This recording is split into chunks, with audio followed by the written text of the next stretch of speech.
Assalamu alaikum, peace be upon you all. This is your host, Amina Ahmed, and you're watching Muslim Network TV.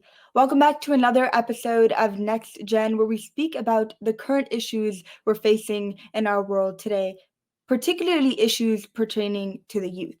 You're watching us on Galaxy 19 satellite, MuslimNetwork.tv, Amazon Fire TV, Roku, and soon on Apple TV as well. Now, for the past couple of days, we've been seeing unrest in Nigeria, protests against SARS and police brutality. And in order to discuss this today, first we have a journalist and a public policy expert. I'd like to introduce Sandra, who is a journalist and host of the Daily Current Affairs talk radio show, Hard Facts with Sandra on Nigeria InfoFam Lagos, and the station head of strategic partnerships. Thank you so much for being with us, Sandra, in such a short notice. I know that you're around right now, so really thank you for being with us. Thank you so much for having me on the show, Amina. Now, Sandra, I know that you are on the ground, like I said. So tell us about the situation in Lagos right now. What is it like on the ground? What are people feeling? And tell us about the environment. Things are very tense at the moment. Everybody is very nervous. Everybody's very anxious because it was about this time yesterday that the army, the Nigerian army, broke into, well, let me not say broke into, but it does feel like that's what happened. But around this time yesterday, the Nigerian army cordoned off peaceful protesters who were singing the Nigerian anthem and waving the Nigerian flag and opened fire on them after the state government imposed a curfew that was rushed, that did not allow people time to get home, time to prepare. Lagos is a very small city with too many people, so that means there's always a lot of traffic.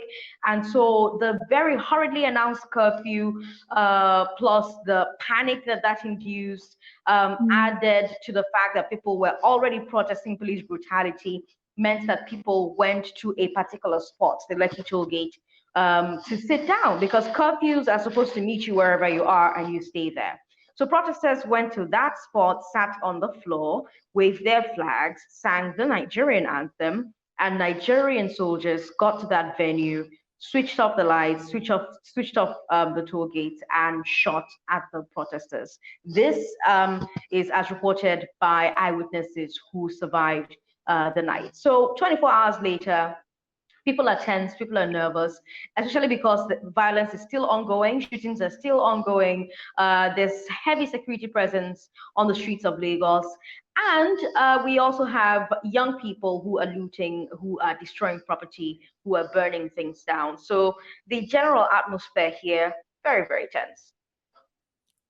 I think it's important to note that these were first peaceful protesters that were fired at, and they, like you said, were holding the Nigerian flag, chanting and singing the national anthem, and demanding justice. So the fact that this is happening to them really goes to show, I think, that the current situation in Lagos, in Nigeria right now, I think it's a good time to bring in Kaelo, who is our public policy expert and legal counsel with the telecommunications and technology sector. Kaelo advises within the legal, compliance, regulatory, and public policy functions. Thank you so much, Kaelo, for being with us.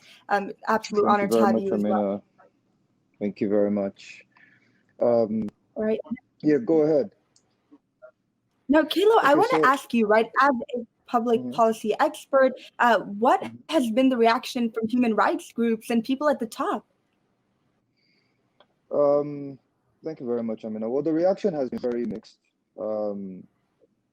International, local news, international observers like the United Nations, Human Rights Watch, public figures like Hillary Clinton, Joe Biden, the presidents of Ghana, and lots of global world thought leaders as well, have all chimed in with a lot of horror, because it was a very unexpected situation. Like Sandra accurately described, the military driving in and opening fire on very young, peaceful protesters who were sitting on the floor, who were singing songs, who had no arms whatsoever, who believed strongly in the country to the extent that they had the Nigerian flag draped over their bodies, was quite the shocker all over the world. But that's just the reaction that we've gotten from from these people. Government officials have been very silent. The governor of the state addressed people, and the feedback he got would have probably made him, wish he'd not address the people, because the information that the address contained more alternative facts that were at variance with eyewitness reports, that were at variance with the videos that everybody watched, that were at variance with the Instagram live videos that we saw. He came out on live TV to say that nobody was killed, which was unbelievable to listen to. He also tweeted, alluding to the fact that there was no leadership amongst the protesters was, created one of the scenarios that led to the eventual violence, rather than owning the violence and owning the fact that there was no leadership from the government, there was no leadership stemming from public quarters, where people had actually invested their own faith, essentially. I don't think any of the protesters who were on the grounds expected that their own government would open fire on them. Nobody sits down there chanting the national anthem expecting to be shot at, because I'm sure there was this belief, regardless of how tiny it was, that the government would still listen. The worst case scenario everybody expected was that there would be arrests, but that wasn't what happened, and the world all over saw what happened. It's very sad, but that's the reaction. We haven't gotten a reaction from the president. People are still waiting. It's been over 24 hours. No reaction from any of the ministers. No reaction from the vice president. No reaction from even the local government chairman of the area where this massacre happened. Everybody's really just been mute, because silence at this point in time is perceived as the safest reaction, so that's what it is right now as far as reactions go. I think that's really interesting that the people that did speak up, the one person that did give, absolute just false information, and the rest of them are silent when they should be addressing the public who is unsatisfied, clearly. But what is this public? What are these protesters demanding? It is so simple. What the young people of Nigeria, what we are asking for, is for an end to police brutality, for a removal and a complete deletion of the rogue police unit known as SARS, the Special Anti-Robbery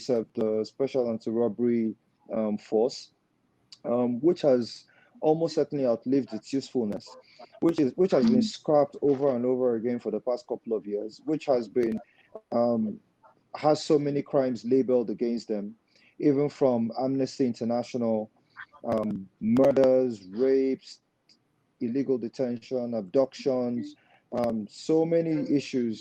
The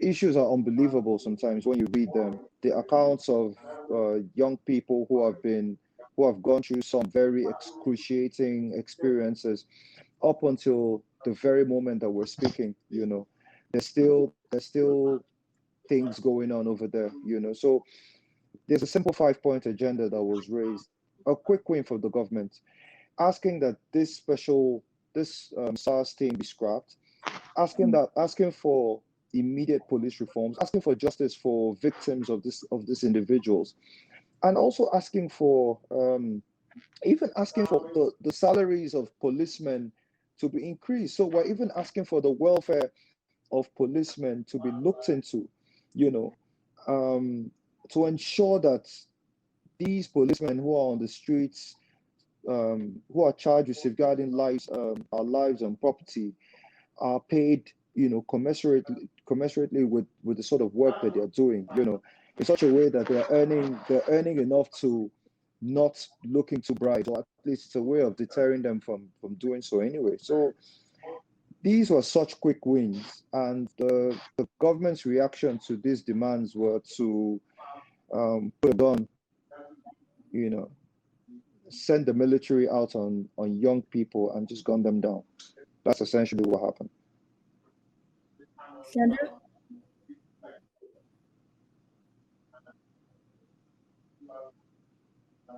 Sandra, would you add to that? Well, so for the past 3 years, at least, we have had young people talk about the abuses, the gross human rights abuses that they've suffered in the hands of the police, and most especially SARS. The calls to end SARS intensified in 2017. The United of 2020, allegedly beating up a man, maybe even killing him, and driving off with his SUV. As soon as that happened, the conversation about ending SARS came back up again. And when that began, everybody in the country jumped on it, because one more time, the president and his team said, we've scrapped the unit. Now, this is not the first time that the Nigerian government has said, we have scrapped this unit. It's happened in 2015, 2016, 2017, 2018, now 2020. And so I think when young Nigerians heard that, young Nigerians who are the primary target of police brutality. Why? Because they have locks in their hair. I've got locks in my hair. So as a young Nigerian who's got locks in her hair, this makes me a target. Kaelo has a huge beard. He's got buff chest. He's wearing a nice wristwatch. That makes him a target. He's also a young man. He's living in Lekki Phase 1. So immediately he's seen in that neighborhood. He's seen as well-to-do. And the police force in Nigeria cannot fathom that young people can look like I do or look like he does and be doing legit work. And so they start to extort you, they start to rob you, they start to kill you, they kidnap you, they take you to ATMs, hold you at gunpoint, make you withdraw money that is in your account so that you can give it to them that are the force men. And young people said, enough is enough. Stop killing us. That's the demand. Stop killing us. We're done with this. We don't want this anymore. Don't kill us anymore. That's it. So bring the cops who have killed people before to justice. Ensure that every protester who has been arrested during the protests has been released.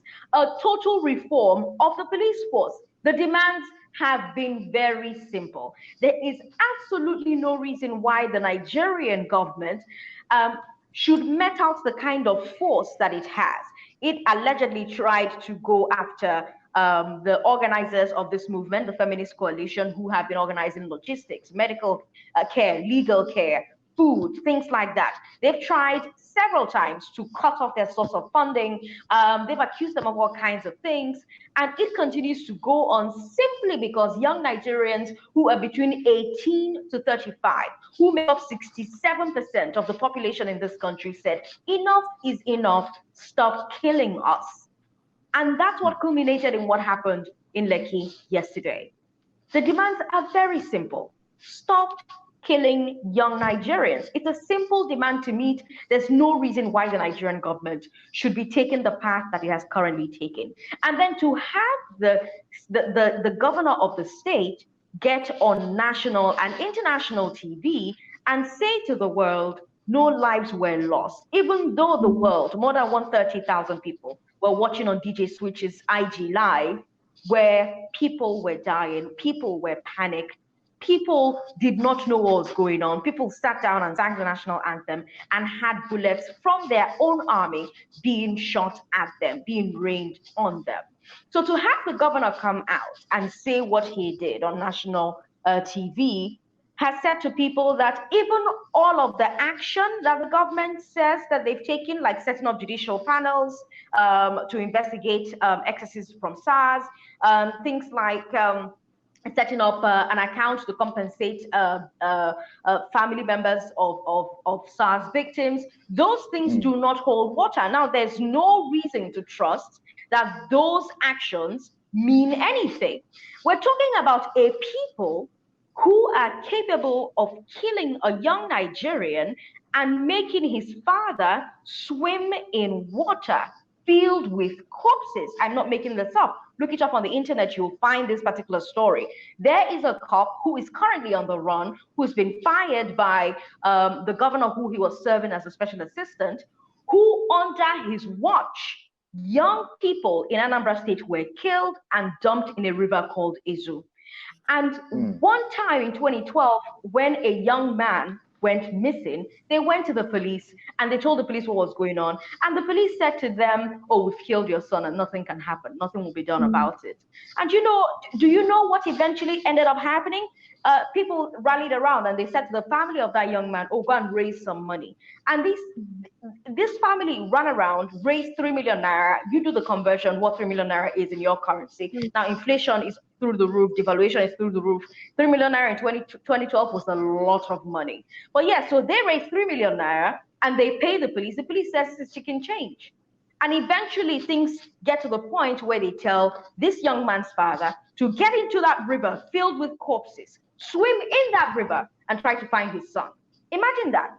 Imagine your father, because I'm assuming we have young people who are watching us right now. So imagine your father having to get into any river of your choice and turn corpses over to search for you. So while he's turning the corpses over, he's hoping, I hope this is not my son. But on the other hand, he turns a corpse and says, I hope this is my son so that this will be over and I can have some closure. That's one story. There are several stories like that. It is not too much for young Nigerians to say to their governments, the government that they elected. Bear in mind that Nigeria is a democracy. Nigeria is not a communist nation. We are not a militarized nation. We are not in a dictatorship. It is a democracy. So as a democracy, Nigerians have a right. What's a democracy? It's government for the people, by the people, right? They have a right to say, we don't like how certain things are going. We need a change. They ask for that change. They ask for police to stop brutalizing them. And how did the Nigerian government answer? They brutalized them some more. It's still ongoing. We still have police on the streets continuing to kill people. We've got thugs on the street, burning houses down, burning buildings down, a thing that may not have happened if perhaps the government had listened to the young people. I have to also add that we've seen footage after footage that seems to point in the direction that government may even have a hand in the thugs who started to cause a lot of mayhem all over the country, which is probably what has forced the government to use a heavier hand. So you allegedly flood the country with thugs that you mobilize, and then say, oh, thugs have attacked the protests, and thugs are attacking peaceful protesters and innocent citizens and burning government properties down. So we have to impose a curfew, we have to send in the army. And then you do that and you start to kill your people. All you need to do is search Twitter. Search the hashtag #EndSARS. You will see heartbreaking footage after footage after footage. It is not right. Sure. And Sandra, that's putting it mildly. Sandra, you said that the only thing that these protesters are demanding is stop killing us. That seems like a very simple demand, and the only way that the government is responding is by killing them some more. So really, I think that we need to continue to have this discussion on what it is that the Nigerian government is doing, what it is that SARS is doing, and the injustices that it is committing. And we'll be right back speaking on this after our short break. You're watching us on Galaxy 19 satellite, MuslimNetwork.tv, Amazon Fire TV, Roku, and soon on Apple TV as well. We'll be right back. Billboards are popping up all over the country with an... Our neighbors don't realize that Muslims are absolutely opposed to ISIS. Salam. My name is Abdul Malik Mujahid. I'm an imam in Chicago. 16 shots! No me! No justice! No me! So how do we bring up the energy which can really have an impact on the world? You need to build bridges of understanding among people, and we need to have America moving forward. That lesson learned have brought the strength of humanity to America, which is the diversity. Mujahid Talks, only on Muslim Network TV. Faithfully connected.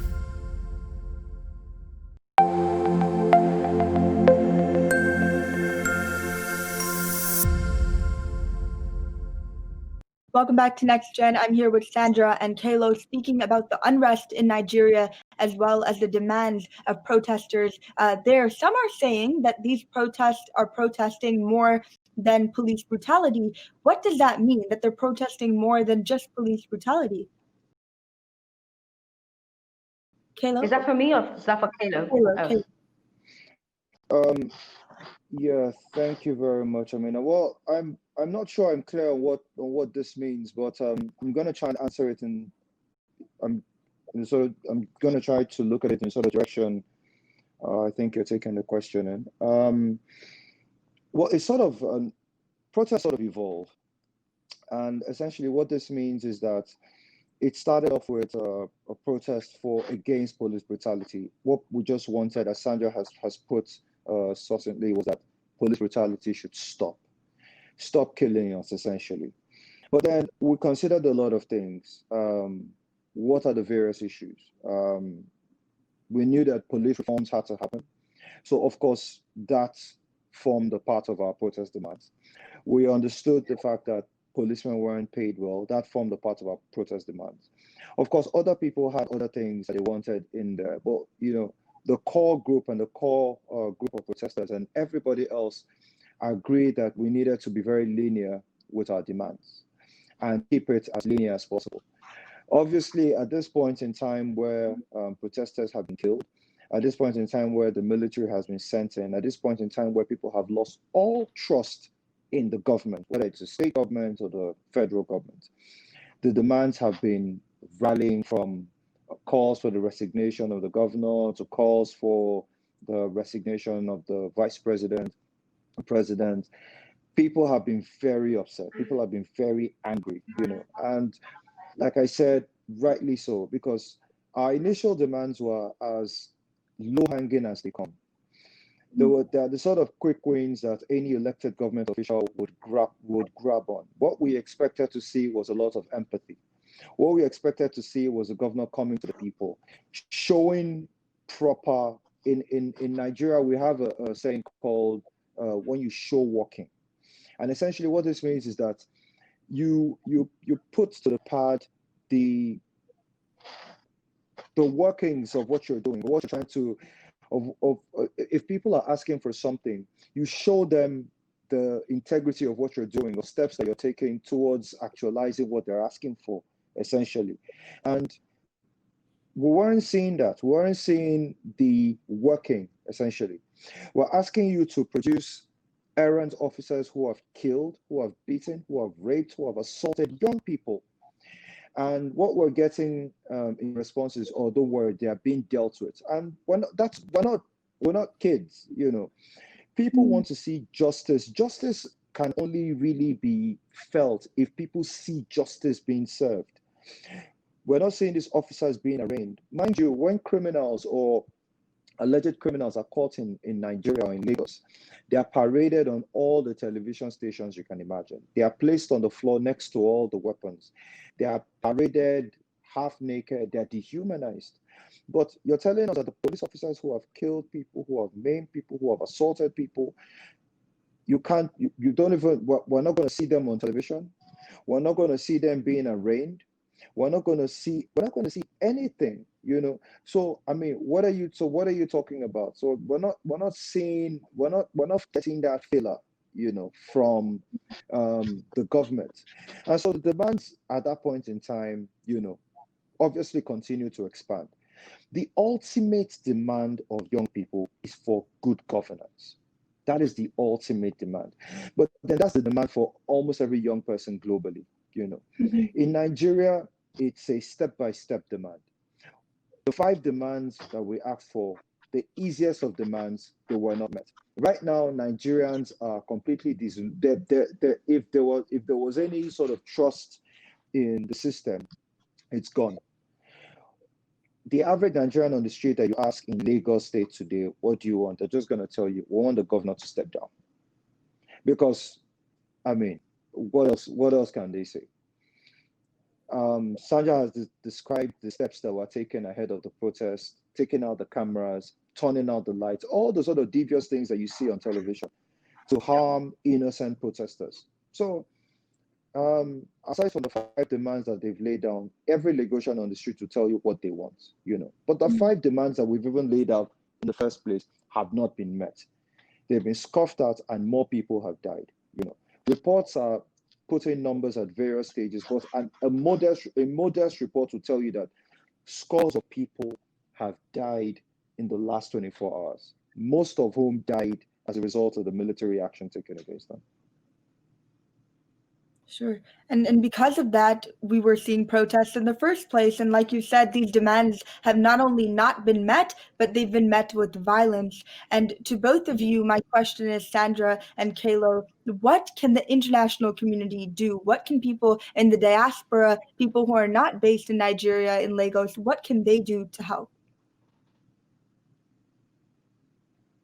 All right, so there's Feminist Coalition, a group of amazing young women who banded together. I mean, like I said, NSAS protests have been happening for a long time, but we've never had it this coordinated until women decided to organize. So these young women banded together and they created a logistics arm, if you like, and they started to organize. So they were springing people who were arrested. Can you imagine that?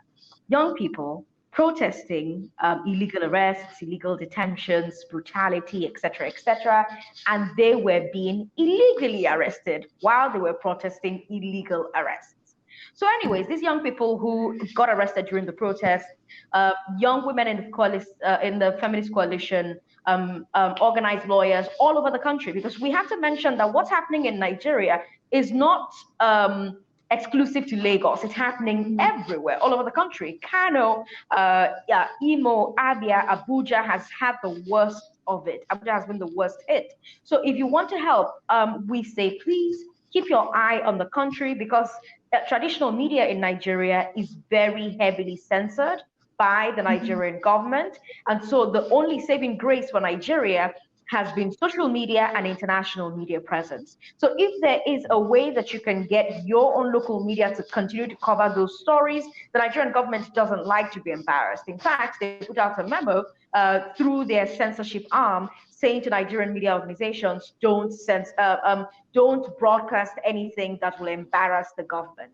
So please embarrass the government for us, cover these stories, don't sleep on it, and donate so that we can get people out of the hospital, so that we can get ambulances to people who need it, who are injured in the protests, so that we can have the lawyers move around and spring people out of jail, and so that we can continue to provide food and security. We had to provide our own security because at some point, the Nigerian police withdrew their services, stopped protecting protesters, and just left them to the thugs or left them to their own abuses. And so Nigerians had to gather around, donate money to find private security arms to protect themselves during the protests. And guess what? Even those ones we couldn't sustain for too long because the government tried to truncate that measure. So donate as much as you can. I don't know what's happening, right? I don't know what's going to happen next because of these things that happened in Lekki Toll Gate yesterday. Everybody's hurt. Everybody's broken, but I believe that Nigerians are not done because the message has moved off of social media. It's now out in Nigeria, and everybody is doing with the message what they want to do with it. That's why it looks like the demands have morphed into, bigger demands, have snowballed into bigger demands. The demand was simple at first: stop killing us. But Nigerians saw what people were doing, organizing, and so they started to pile on their own demands. Now there's nobody who's in control anymore. Nigerians just want better governance now. So following what's happened today and yesterday night, I don't know what's going to happen next. The only way you can know is if you continue to cover this story and don't look away. Sure. Absolutely. And just to add to what Sandra has said, the Nigerians in diaspora have been amazing as well. There have been pockets of protests all over the world. in Canada. We've seen protests in Toronto, in Vancouver. In the United States, we've seen lots of protests all over the United States, in Boston, in New York, in Washington.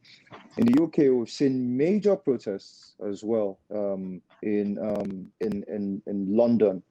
And so we've had protests everywhere. We've had protests in some parts of Africa. We even had protests in Egypt as well. So we've had protests in France, all over the world. Nigerians have been protesting.